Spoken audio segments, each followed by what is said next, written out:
Welcome to our Good Friday celebration. Oftentimes, Good Friday is about scapegoating. It's about telling a story of Jesus taking upon himself the sins of the world. And we have a very passive role in that. But tonight we invite you into the 40 shades of grace, not by distancing yourself, but by entering into the crucifixion. Tonight you'll hear 9 of the main characters of the story. We're not going to read the text. We will tell the story through the lens of each of those 9 characters, and as we do, I invite you to listen for what it is in each of those voices that has resonance in you. I am Peter, the one who abandons, the one who denies. Sometimes I'm just not ready to accept things as they are. Instead of facing reality, I survive by acting as if things are different than they really are. When Jesus tried to tell me that our time together was limited, that it wouldn't continue forever, that one day I would be on my own and forced to face life without him, I wasn't ready to hear it. He had been such an important presence in my life that I couldn't imagine going on without him. When he told me that the path he was traveling would bring him into conflict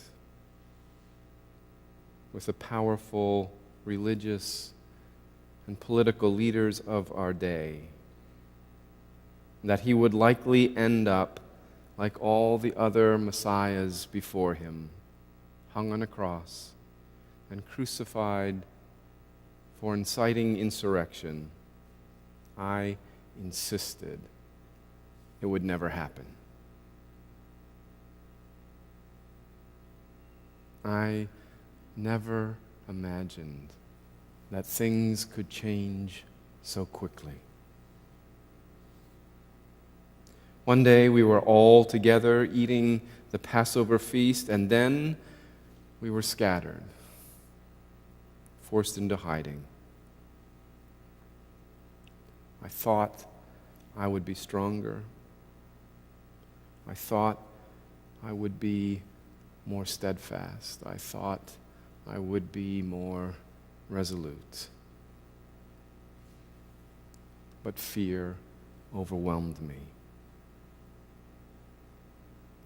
Before I even had a chance to think about it, I heard myself denying ever knowing Jesus when a girl in Herod's courtyard recognized me as a Galilean. Now I hold the shame of my failure of nerve. Now I carry the guilt of abandoning Jesus in his moment of need. I am the one who betrays. I am the one who sells out my teacher, who I believed in, my mentor, my friend. I am the one who sat at his table, who heard the stories after the sermons and healings and teachings, who sat in the innermost circle among his own hand-picked siblings of choice, and rested with him in the hours after the miracles were over and the light had faded into nightfall. I am the one who broke bread at his table, who had a share with him, who was close enough to kiss him like a brother, close enough to feel his pain at my betrayal. I am the one who saw the rising of a different power, the one whose blood ran cold at the threat of the resistance, who saw the hatred of the religious leaders and the disdain of the soldiers, and in my agony I chose not to be among the crucified when they finally came for us, because, mark my words, they were coming for us. I am the one who gave in to my fear.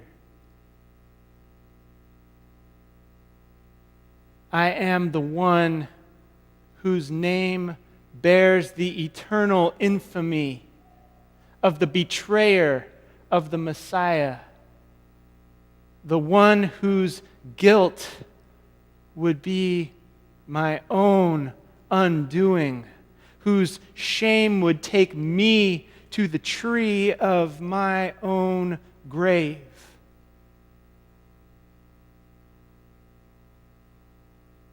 I am the one who sold out my friend, the Messiah.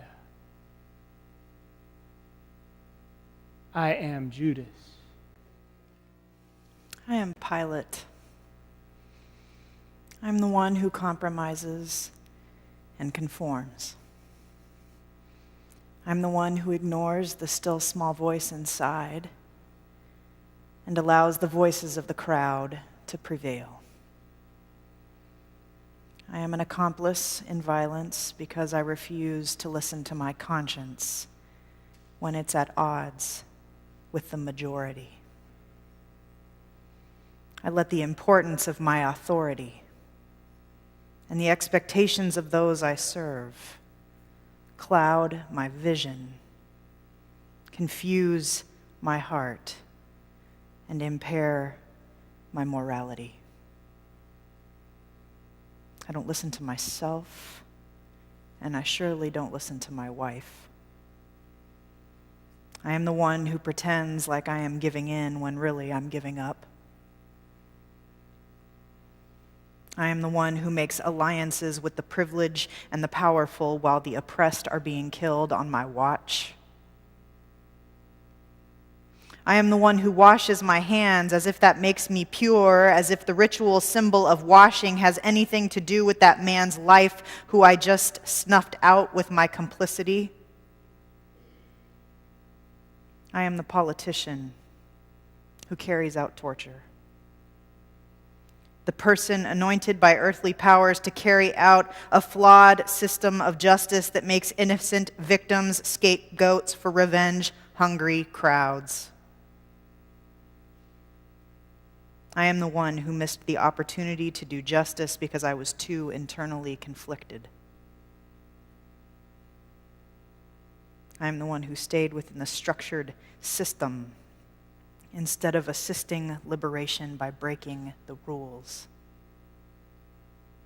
I am the one who missed the opportunity to protect the body of God. I am the one who compromises and conforms. I am Pilate. I am the one who demands a scapegoat, the one who hypes hatred. I am preoccupied with blame.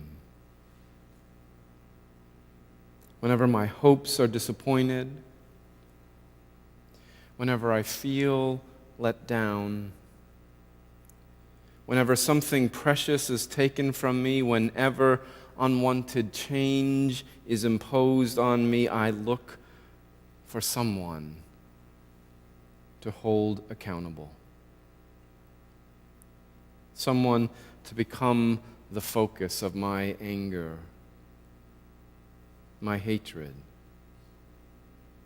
my violence. An eye for an eye. If someone causes me harm, I want to see them suffer. Hatred protects me from feeling my own pain. Jesus let me down. He duped me into believing in him, got my hopes up, inspired me to believe that he might just be the one, the Messiah, the anointed one, that God could work through him to liberate me and all of us from our enemies. I was furious when I heard that the temple guards had arrested him, that he had been captured without even putting up a struggle, that he is nothing more than a charlatan, fraud like those who came before him. I don't have the courage to participate in acts of violence myself, but I took great pleasure in seeing Jesus suffer. I cried, "Crucify him." I am the crowd. We are the women who follow him. We are the ones who watch these things from a distance. We are the ones who have been put into the distance by patriarchy and narrow definitions of religious leadership. We are the ones who watch the center of power destroy itself in God's name while we weep from afar. We are the ones who cry quietly because it feels like there is nothing we can do to end the madness of violence. We are acquaintances of Jesus, even though they won't let us near his brutalized body or believe us when we tell of his resurrection. We are the ones who grow tired and weary of being tired and weary. We are the ones who are marginalized and silenced. We are the ones who maintain the distance you originally placed between us because that distance has caused us not to trust you. We are the ones who love, love, love that beloved brother of ours being killed up there. We are the ones who see his isolation on that cross and feel guilty that we aren't there to whisper to him, "It's okay. It'll all be over soon." We are your daughters, your sisters, your mothers, your colleagues in ministry. We are disciples too, albeit at a distance. We are the women who follow him. I am Simon. I am the one who is forced to participate without my consent. I am the one they pulled out of the crowd saying, "You carry this now." They didn't ask. He could barely move. So tired, so bent over. They put on me his cross to bear. Marched us up the hill to the site of death, 2 men under Pax Romana, Roman peace. The peace to give my body to your instrument of death, to assist in the execution of the one some called the Messiah. I'd heard the stories of Jesus. How he'd sent the Gerasenes' demons into the pigs. How he fed the 5,000, touched the unclean woman and gave her back her wellness and her community. Was this broken man in front of me the same one who lived, breathed, and even in death would exhale the very Spirit of God? They took me against my will. They made me partake of their sin. They took my body for a crime against God, against Jesus, against me. They could not bear the cross of their own guilt and shame, so they made me do it.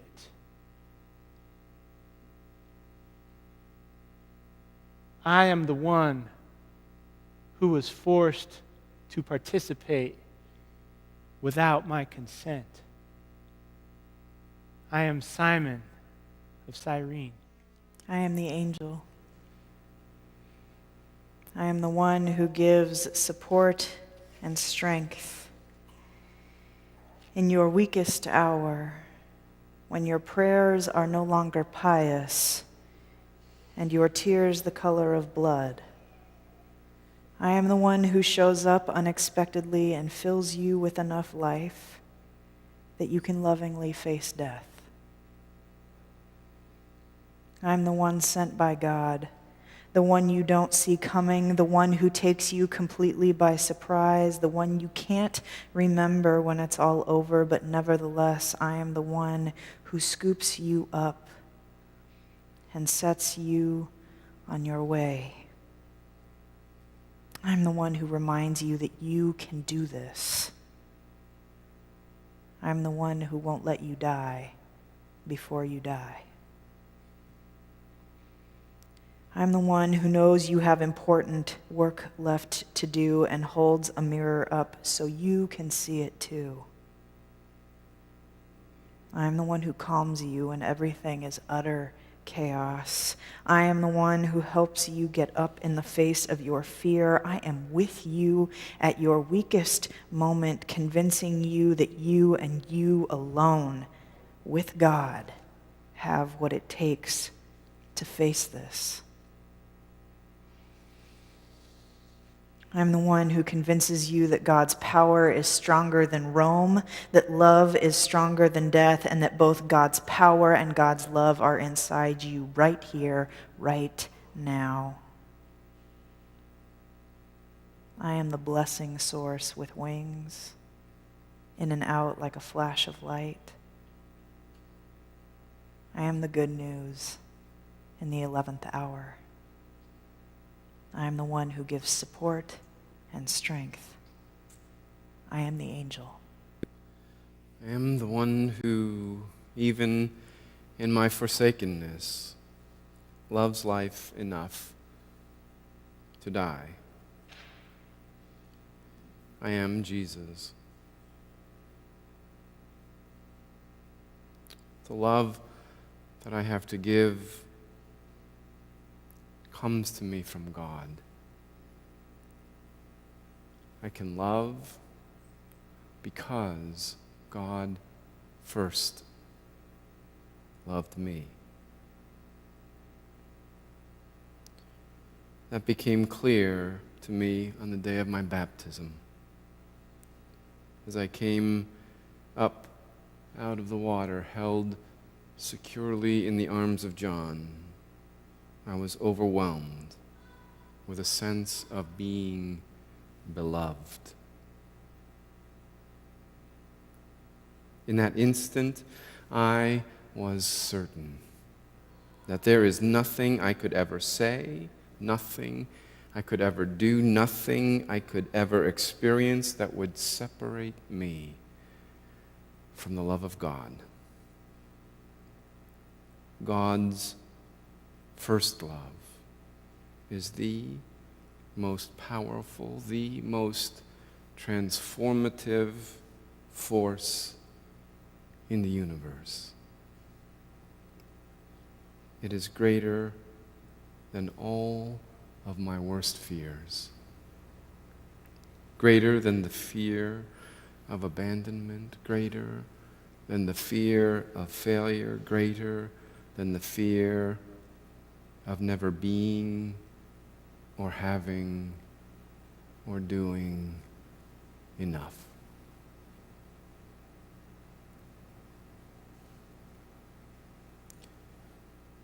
There was a moment in the garden when I thought about fleeing.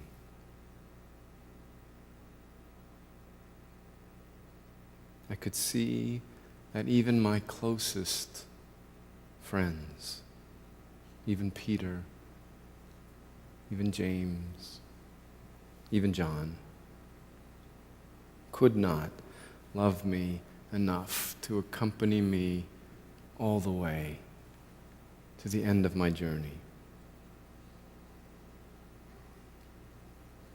But what is clear to me now is that love is not reciprocal.